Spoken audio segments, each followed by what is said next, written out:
Morning, everyone, and welcome. I'm Matt Lyle, and today is Monday, February 8th, and this is the Hitting Vault live Q&A, where I try to help parents, coaches, and hitters around the world with my special guest today, Lincoln Martin. If you're just tuning in, let me know you're here and where you're tuning in from around the world this morning, or maybe this afternoon, or even the night. Last week we had guests from all over the world: New Zealand, Australia, Costa Rica, Canada, Mexico, you name it. So if you're just tuning in, let me know you're here and let me know where you're tuning in from. And do me a favor, let's set some goals this morning. Let's make it a goal to get 300 likes. So if you're on Facebook or Twitter, LinkedIn, or YouTube, hit that like button for me and let me know you're here tuning in live. And let me know where you're tuning in from. Hit that like button, hit that share button, and let's have a great morning this morning. So, and let's get those questions rolling. Any questions you have at all about hitting, leave it in the comment section, and we'll get to it. Okay, so. And remember, if at any time you can't join us today live in the morning or afternoon, you can always catch this show later. So thanks. We already got people tuning in from Akron, Ohio, Dayton, Ohio. We got someone from Nebraska. Awesome. It's good to see everybody this morning. As you're just getting settled in, I want to introduce to you guys all my special guest today, Lincoln Martin. If you haven't heard of Lincoln, I want to share a few fun facts about him. Lincoln is a former professional baseball player, has scouted for multiple MLB teams, renowned hitting coach across the country, working out of Georgia, and working out of a great facility called Top Tier Sports. And he currently works with mostly softball players. I know he's got some baseball guys too, but mostly softball players. And in the time that I've known him, kind of watching him, I know he's worked with Team USA with some stuff. He's been very active with helping Team Canada. He's worked with several D1 current players, former players, pro players. And so, Lincoln, thanks for joining me this morning. Awesome. Thanks for having me. I'm excited. Awesome. I appreciate it. So again, if you're just tuning in, let us know where you're tuning in from. I see some Canada, Nebraska, Ohio. It's awesome to have everybody tuning in this morning.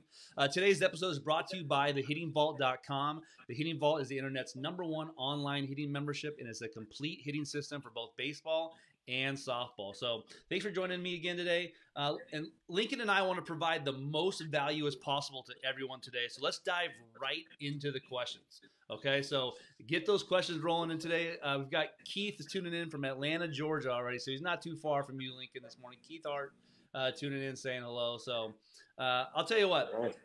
First question's rolling in, and I have kind of one for Lincoln.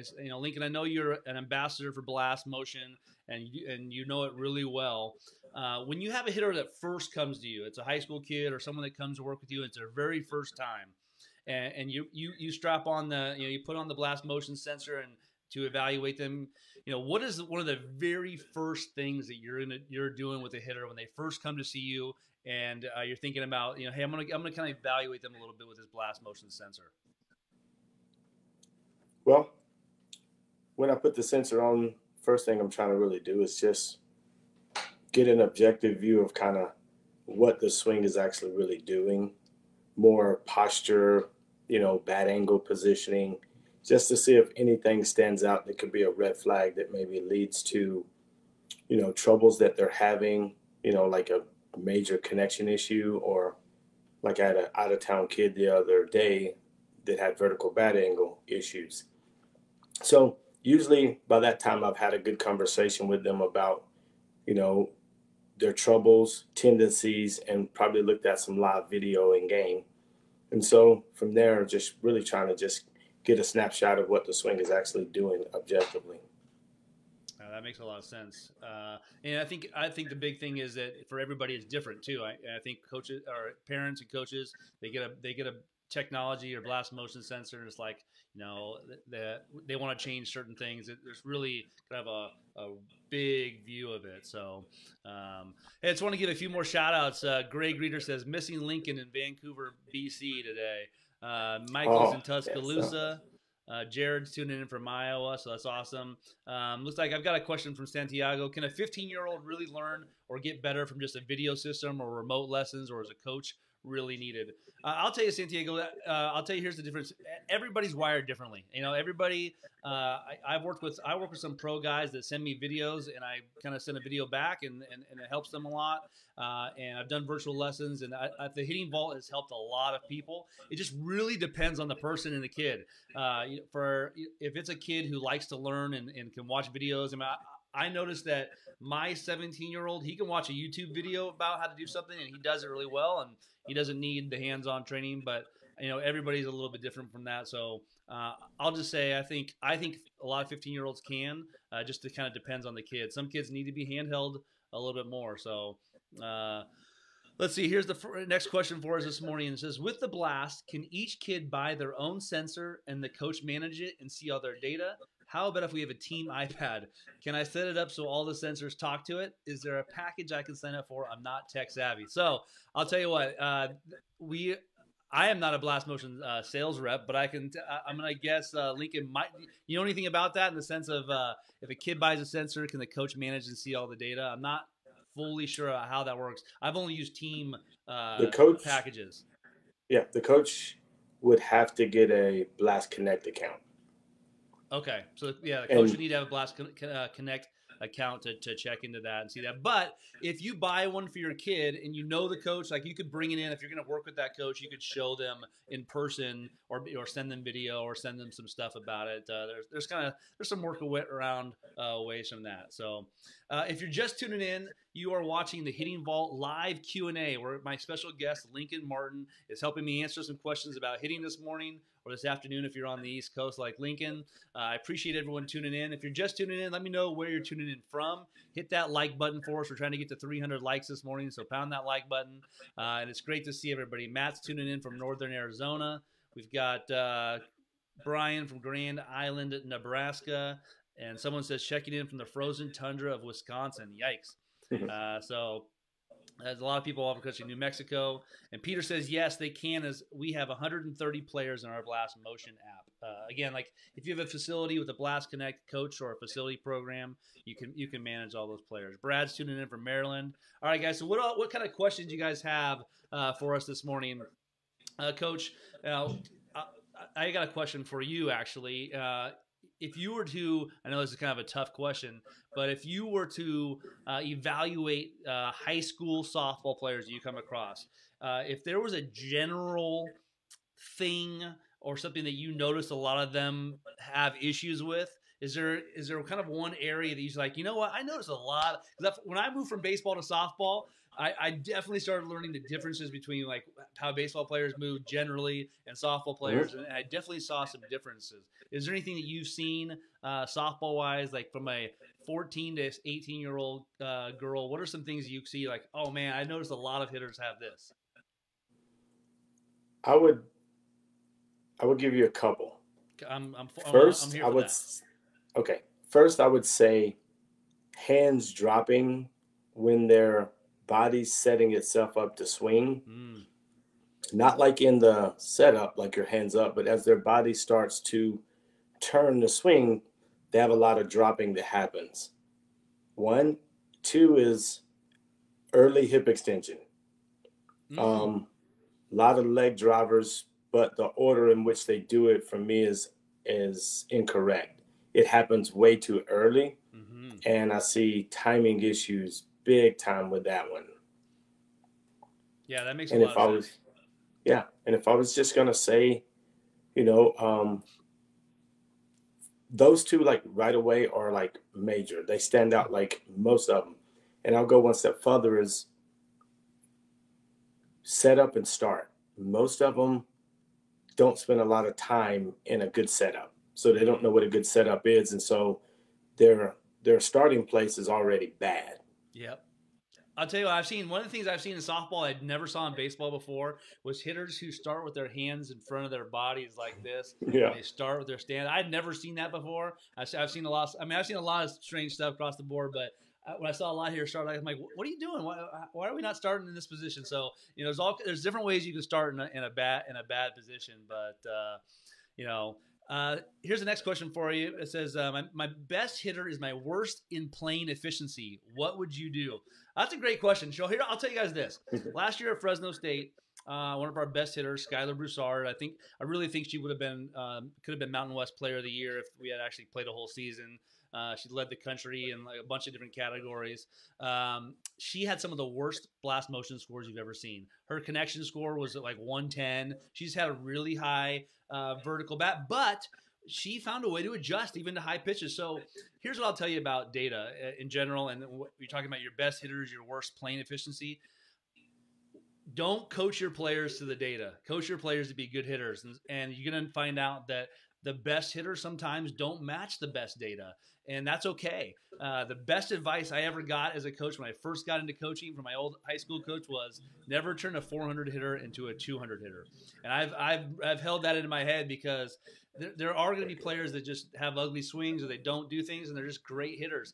Coach, what do you think about when you have a hitter that's just a really good hitter, but some of their playing score or something that's how do you deal with that, or do you talk to them about it at all? How do you deal with that? Honestly, I don't do anything. What it does for me is kind of tells me how they're creating like their swinging game. Is that they may have a feel to get to the ball that others don't have. So they don't need to be on plane a long time because they have really good feel to get to where they need to get to, And for a hitter like that is that you more try to understand what makes them successful when the game starts. And they're telling you they may have a really good feel for timing. I bet you that they can repeat an out move and get to a good hitting position pretty good. Mm-hmm. And I would probably say that in game, whatever their numbers are, repeat over and over and over. And that is more important than a good score, being able to repeat the numbers that they have. I like that. I like that for sure. Wow, it's so good to see everybody tuning in from all over the place. We got Nick in Oklahoma. We've got Guillermo in New Hampshire. Jeff's in Pasadena, Maryland. Kasha's in Louisiana.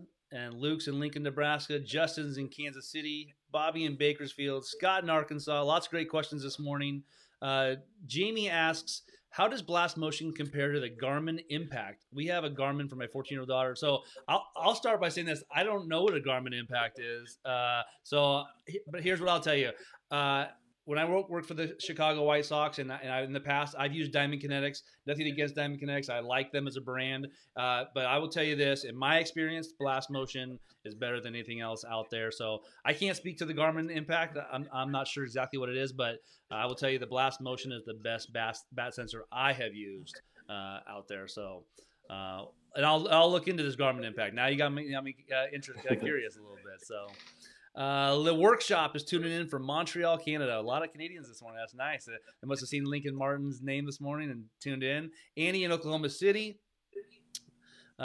People from all over. Here we go. Keith Hart says, I'm an ex-minor leaguer and I have a 5-year-old. How do you keep from getting bothered when your own child does not listen to something that you know? So, Keith, get used to it. I got 5 kids, and my kids tell me all the time, yeah, Dad, I know. And I'll tell you, my almost 17-year-old, when he was like 9 or 10, we were in the car on the way to a game, and I'm trying to talk to him about hitting for the game. He's like, Dad, I know. I said, do you know that I do this for a living? Like, this is what I do. I'm a hitting coach. And he's just like, yeah, Dad, I know. So, Keith, I'll tell you, man, your kids, sometimes they need to hear it from other people. That's just get used to it for your 5-year-old. That's just how they are sometimes. And I would say my best advice for that is, try to find ways to sit down and talk with them. Hey, buddy, I'm trying to help you. And it just depends on the kid. My youngest kid's really good about it. Some of my older kids, not. It's a tough one. Coach, what do you think? If you come across a kid who, or dad, hey, my kid doesn't want to listen to me. Any advice for those dads? Yeah, be a dad. Find a way to get someone else in the mix that can actually, that they will actually listen to and can build a relationship with. And then maybe through that, you can get a little bit more time coaching them. I like that. Yeah, if you coach a little league team and you got a buddy coaching with you, I always recommend, if it's your own kid, finding like an assistant coach or someone that can kind of coach your kid. It usually ends up a little better than that. All right, so I'm going to pass this question off to Lincoln. And Lincoln, I'm going to put a shot clock on you because this could be a 2-hour answer. Maybe not. Maybe a 30-second answer. Matt Martinez asked, baseball swing, different than the softball swing at all. So I said, you've been in both worlds. You played in both worlds, scouted. You and I, and there's not a ton of guys that have done that. What do you think? When people talk about the swing differences, what are some things maybe that you see as different or you approach differently? Ooh, baseball versus softball. Personally, I don't I don't treat the swing in itself any different. I will say that at the high levels in baseball, they have to cover more planes than softball does. So, body tilt and, you know, things like vertical bat angle and those things come into play and connection a whole lot more just because balls move in areas a lot more. And in softball, the ball up in the zone and understanding, how to keep things high and, work through that ball and not up to it as much. Yeah. But far as the actions till you get to your load position, like before the body gets ready to launch, it's the same swing. Yep. Yeah, I would say I don't teach anything different other than how we approach the ball a little bit. I literally had this conversation yesterday with a D1 softball coach who came from D1 baseball and was asking me some questions about pitches. And I said, in softball, balls kind of go east and west and they go north and south. But in baseball, there's a lot of different planes that the pitches come into. So there is a little difference there, but for me, again, I think the softball, the ball is up in the zone a lot more. I also think that about 1% of those pitches are strikes, and that's a whole other conversation. But at the rise ball, the low rise to me is the hardest pitch to hit and all because it's not. It's actually is a strike, and so. But for me, it's the same exact everything Lincoln says. I reiterate that. I just think the approach to it is a little bit different, and I think that you could really, if you want to get to the granular, you could say, hey, you know what? The pitch plane on softball is a little bit less because of the arm slot and the attack angle could be a little bit. But I'm telling you guys right now, and as the hitters get up to the levels, if we're talking about, adjusting the attack angles from 1 to 2 degrees and you fixed everything else in their swing, you're doing better than any of us ever doing because you're doing too much. Yes. Let's see here. Jeffrey says, sequence is the biggest issue I've seen. A lot of bad habits start from poor sequence. Yeah, and I would tell you kind of what Lincoln talked about a little bit in the beginning was the biggest issue I see with young hitters is one, either they have a bad start, but things break down on their way to their launch position. Like whether it's a stride, forward move, that's where everything kind of breaks down. Whether they drop their hands, they put their hands back, they drop their back shoulder, so they don't even get to a good launch position. So I say this to parents a lot, especially if you have younger kids. I'll be honest with you, the teaching instruction is pretty boring at that level because I'm going to spend most of my time just getting you to a good hitting position because that's the whole ball game for most hitters. And if you start poorly and you stride poorly and you can't get to a good launch position, the rest doesn't really matter a whole lot. I know you kind of touched on this a little bit. Anything you want to add to bad habits starting from a poor sequence? Now you hit the nail on the head.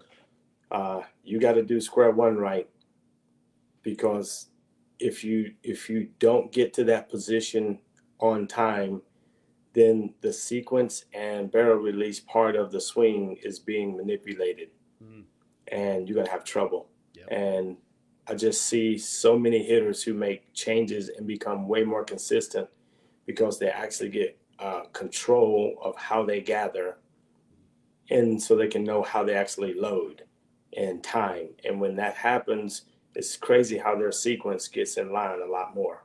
Yep. Wow. That's awesome. Hey, if you're just tuning in, it is 10:19 a.m. Pacific time. My special guest, Lincoln Martin, on this Hitting Vault question and answer session this morning. We are live, so get your questions in. We've got about 11 minutes left on the shot clock, so get your questions in. Tune in. Let us know where you're tuning in from. Lots of great people. I see Ron's tuning in from Southeast Kansas. Matt's got a great question here, Matt Williams, and I'll tell you guys what, I'm going to own this fact right here. I am a terrible slapping coach. I know very little about slapping. My guest tomorrow on the Ask Coach Lyle show is Natasha Watley, so she's been a friend of mine for a while. So I'm trying to learn my best from great slappers, and I know a little bit about it, but I'll tell you what, Matt. Here's a question from Matt Williams. Says, what are the common issues you see slappers dealing with when working on swinging away? So I'll start. For me, last year I had the Mountain West freshman of the year, Mac Wilson, who's an absolute stud and a great slapper, and she can power slap and swing away. The issues that I see is that for most slappers, like attack angle and trying to get on top of the ball, like they are just so used to getting on top of it, being down on it, and so for them to start learning how to like move entirely different and put the ball in the air, put the ball on some line drives is a little bit difficult. I know you've had some slappers come to you and swing away too, or vice versa. What are some things? What are some issues you've seen as slappers who are trying to swing away that you've been working with? Well, actually, I've been fortunate to have a lot of them from, Skylar Wallace, Mm. Brianna Roper, Allie Newland, Zoe Leno, Dallas Goodnight, who still slaps, but she swings away a lot some Yep. now, and even more. And with those guys, it's just actually trying to get them to understand how to stay kind of behind the front side, because most of them will shift because they're so used to running through that they think shifting their weight is how they swing. And it's kind of weird for them to learn how to really turn behind their front side. And once they get a feel for that, they do usually have a good job and have an idea of keeping their hands up, which is actually a benefit and kind of helps the whole thing. But getting them to feel like what the parts of the swing does, like from the ground up, can be a little challenging. And we just use a lot of movement drills to force them to move, in a certain way. And once those things happen, then the swing usually starts coming together. Yeah, that makes a lot of sense. Yeah, you've had a lot of you've had a lot of great slappers and swingways. That's a good Yeah. group right there for sure, man. Yeah. That's awesome. Hey, this is kind of a tough question, and I'll kind of answer it a little bit. Glenn asked, "What is the best metric for blast motion softball sensor to measure?" Glenn, my short answer is it's different for everybody. I would say that for me, working with my hitters, I focus a lot on bat speed. I like bat speed. I think, you know, I give a thing like, hey, I can swing a wiffle ball bat 120 miles an hour, but if I hit a ball with it, it's not going to go very far. So there's definitely some trade-off with there. But for me, attack angle is a really big one with a lot of our hitters. Again, like I see a lot of hitters, amateur hitters, that their attack angle is really flat and they have a hard time putting the ball in the air. That's one of them. I like playing connection and rotation, but it's kind of different. What are some metrics, Lincoln, that when you work with hitters, anything that you kind of tend to lean towards more or like more? Um, I would say for me, connection consistency and vertical bat angle. Mm. Now, you can have a flatter vertical bat angle and still handle the ball, away from you down if you understand how your body works. Yep. And some hitters can just make up for it because they got that kind of feel. But over the long haul, it can tell me how they're going to cover the plate. Mm. Yeah. I'm a huge fan of vertical bat angle, and I would tell you, parents, if you're digging into hitting, understanding what that means and what that how that works, especially if you have hitters a little bit of power, understanding that can make a big difference too. So, Joel asks, does the use of a smart coach or radar and blast motion the best way to analyze swing results? I would say it's the most cost-effective way. Some of these facilities have hit tracks and TrackMan and all these kind of expensive gadgets, and but I'm telling you, if I was a parent and I was wanting to spend the least amount of money possible but have really good results, pocket radar and blast motion, that's kind of the two things that I would use the most. I mean, for me. So let's see. Here's a great question for you, Lincoln. I'll kind of pass this one off to you a little bit. Casey asks, I have a player that does well in lessons or in the cage with her stride. Once she gets in live pitching or game situations, she tends to overstride. Any recommendations on how to help her be more consistent, or any drills that help with that? I mean, I don't know about the drills thing, but maybe you can, Lincoln. I know that you've worked with a lot of players in the cages, and then again, they're cage heroes, and then they struggle in the games. This one specifically, I guess her stride seems to be normal, but in the game tends to overstride. Anything that you come across, any of that, or just in general advice that you might give to parents or kids who do well in their lessons and struggle in real life? Yeah, I would say hitting in lessons, to understand that it's not the game. It's a place to work. But the question you have to find out is what causes the hitter to overstride. There's probably something in the way she moves that doesn't get exposed in the cage, but it's probably there. Most of the hitters over time that I see who have tendencies, like a little offline, when they load, usually becomes more offline in the game. And you have to remember that in the game, there's always going to be more because you can't hardly duplicate the motion that comes from the game. So for her, I would probably have some, or him or her, ask conversation like, what happens to you in the game? Why do you think you overstride? And then try your best to create that kind of environment for her, but get her to overstride in the cage, to feel what it feels like to overstride, and then try to work around that from, inside those parameters. That's really good. All right, Lincoln, we got a long list of, so we might go a minute or two over here because I'm looking, we got a ton of great questions here. I'm going to try to catch up to them as much as I can. Let's see. And we got a lot of people tuning in too. Amanda Scarborough says, Lincoln is the best. Hi, Lincoln. Hi, Matt. What's up? Hello, Amanda. Good to see you. I said a lot of people, Orange, California, a lot of shout outs, but I'm going to try to get to you guys. Kevin Hart says, thanks, guys. Truly appreciate the knowledge. So I need to get on the horn with Lincoln. All right. So you got someone maybe coming to visit you top tier soon. So, man, here's a great question right here from Daniel Gershwin. In softball, where do you teach your hitters to focus location-wise? For example, look high and inside and adjust from there. That's a good question. I would tell you something that I learned from Don Slott and some of the guys that when I first got into coaching hitting, for me, I learned that working in to out is a lot easier than out to in. So, for most of our hitters, I would tell you at the college level, our hitters have plans based on the count. And again, like I'll say, like, let's say I have a hitter, it's an 0-0 count, and she knows that middle in is her pitch, and she drops bombs on that pitch. She's probably going to only look there, and anything out there, she's not going to. Now, 2 strikes, again, that can change.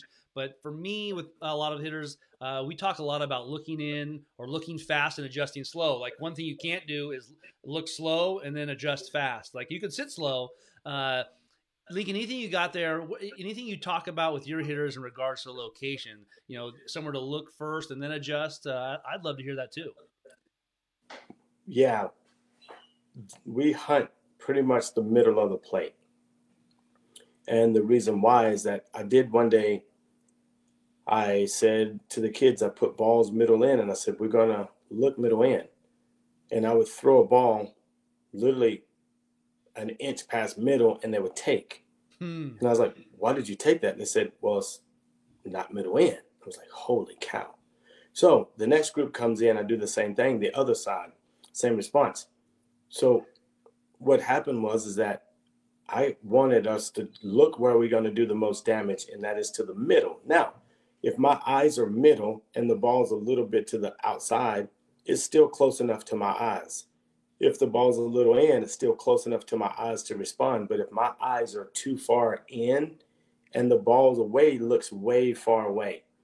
And so try to focus on hunting the middle of the plate, and then it's based from there on the hitter. If the hitter likes to pull, then hunt the middle and work to the pull side. If they like to hit the ball the way, so what? Hunt the middle and work the other way. But get a ball in those zones that you can do something with. And that's been a big thing and really helped. A lot of college hitters who had a hard time trying to sit in or out and just couldn't do it. And they felt like they were waiting to respond, and hunting the middle literally freed them up. That's great. That's great. Hey, you guys are doing such a great job. If you're just tuning in, this is the Hitting Vault Q&A with my special guest, Lincoln Martin, and we've got a ton of questions here. So I'm gonna hold Lincoln in some overtime for a few minutes just to get a few of these because you guys got so many great questions in here. Some more shout outs. Tara Henry from D1 Softball says, Matt Lyle, what camera are you using? And hey, Lincoln. So Tara, you're awesome for one, and I use a Sony M50. It's a Canon EOS camera that I got that makes me look better than I actually am. Let's see here. Next question is a good one. This is Lincoln. I'll let you take this one from Judy. She says, "What is your opinion on finishing the swing with one hand on the bat versus two? Is there advantages or disadvantages? Thanks for helping us understand the swing." I would say when a hitter is younger, we used to make them finish with two hands. And I just think it forces them to finish like shoulder rotation Mm, and some things like that. Because I know hitters sometimes can compensate by being able to let go of the bat. mm. And once they learn how to swing correctly, I think the release of the bat happens a little bit later. But I would see a lot of kids get their arms extended early, kind of out of sequence because they could let go. And so we used to really fight for them to keep two hands on the bat. Not, in game, swing how you swing, but that was kind of the logic behind it, is that Mhm. I just felt like they would finish things a little bit better. Yeah, I would say that for a lot of hitters, it helps them to keep their direction too by keeping their two hand two bats. I would say for me, as the kids get older, one hand finish kind of helps you feel like you finish your swing a little bit more. And so I think it is a kind of a progression thing. But I like the idea of, especially the younger hitters, two hands. Just again, you'll see it kind of helps them keep their direction a little more. They kind of pull off less, like Lincoln's kind of saying a little bit. And so that's a good question. Ron asks, is there anything particular in coaching softball or baseball swings that you could see could be beneficial to the other that isn't normally taught or given time to? Ooh, that's a good question. I'll say the first thing kind of popped in my head, Ron, is that when I first came to softball, one of the things that I experienced at least was a lot of softball players who just turn with their shoulders, and they kind of they're I think the level swing, or that was kind of a thing, and a lot of level shoulders. So I saw a lot of this, and then hitters couldn't hit low pitches or outside pitches a little bit, and they had this kind of just flat shoulders. So I would say in softball, the thing that I probably do way more than I do in baseball is working on side bend and hip hinge a little bit more, and learning how to use our shoulders a little bit more. Like I said, I use the term side bend, but shoulder tilt, and learning how to kind of rock the baby a little bit. Where I feel like I saw that more in baseball. I didn't see it as much in softball. Is there anything you see, again, from either softball could benefit baseball or baseball benefits softball? Maybe something that you kind of noticed that was different in your experiences. I would go back to, I think probably the number one missed thing is hitters understanding how they get themselves ready in the start of their swing. Like, I think Rachel Foden, who went into pro ball, when she came home, had a tweet that said she didn't realize how much time big leaguers or those guys in pro ball spend in the start of their swing, how much time they spend on their setup and start. Mm. And she come back and it was a focal point, like, wow, like I had no idea they spend that much time. And I was like, that's awesome, because having worked with some pros, I know for a fact that what they do before they swing matters a whole lot to them, much more than I see these kids. Most kids just want to get to contact and extension. Mm. But if you can do that part right, then things are going to have a better chance to work. And then other than that is, I would say, them really understanding, like how to use the lower body. So many times it's pushing to shift the swing a lot. Mm. And that you have trouble away, you have trouble with timing and some other things. But I would say those two things mainly. I like that. I like that a lot. All right, another shout out. We got Amanda Williams, who's I know now she's in your neighborhood. Says hi, guys. Amanda, if you don't know who Amanda is, she's an absolute stud. Former, I'm sure, All-American pro softball player. Stud Amanda. Hello. I know you're out in Lincoln's neighborhood. All right, Link. I got two questions that I think are perfect for you here. So a couple of good ones. Crystal says, what do you say to parents that seem to say it seems like they do the same drills every time in lessons? Mainly this do with pitching, but can somewhat go towards hitting too. So I'm guessing Crystal is someone who gives lessons. So if you had a parent come to you and say, "Hey, Lincoln, I noticed you guys are doing the same drills every week," what would be your response to that or initial thoughts? Well, I would say number one, make sure that you have that what you do is necessary. Like in the cage, I don't do anything that's unnecessary. Hmm. I don't care if we have to do the same two drills for 6 years. It is what they need. It is how it keeps them on track. And based on what they need, they may not need 5 drills. They only may need 2. Yep. And maybe explaining to them that, hey, we're at a place now. These 2 drills literally control a whole lot of other things. So this is why we stay here. Yeah, I like that. And I would tell you, if it was me, if a parent came to me and I was doing lessons and they asked that, my first question to them would be, hey, how much time outside of this one, half hour to an hour a week are they at home practicing this thing? Because if they only work on this skill or this drill when they're working with me and then they take the next 6.5 days off, that's probably why we're doing the same drill over again because they're not really working on it on their own. So, that could be one of the things. Great question here from John. I think this is a good one for you too, Lincoln. It says, what advice can you give a high school athlete who is getting conflicting and confusing hitting instruction from a high school coach versus what their outside hitting instruction? And I know for a fact you've dealt with this. I'm at the college level, probably every level. I know you've dealt with this. So I'll say, if you had an athlete come to you and say, hey, Lincoln, I love what you're doing with my swing. I love it, but my coach hates it and talking this, and telling me to change this. What advice are you giving these athletes that say, hey, Lincoln, what do I do? Huh. Yeah, I've done with this in a bunch. Luckily, I don't have to do it much anymore. But I would say this: if there's a chance to create dialogue between you and the coach, do it. Maybe educate him on what it is that you're trying to do, because what you're saying may lead to the same results that is, in a sense, he's trying to get you to. And what he does, and sometimes you have to maybe understand that what he's trying to get you to do may be a drill, and do the drill, but keep the authenticity of your swing when the game starts. And the biggest thing you can do is have success. Yeah, absolutely. I tell kids all the time, like, hey, if you're hitting 400, if you're performing, you're having success, that coach's voice is going to get less and less. They're going to stop saying stuff.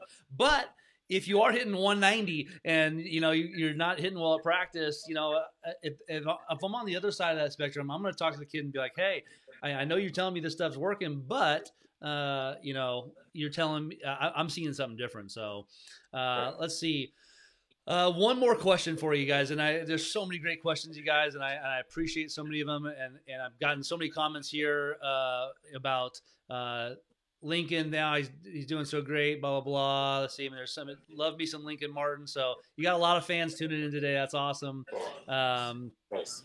Let's see here.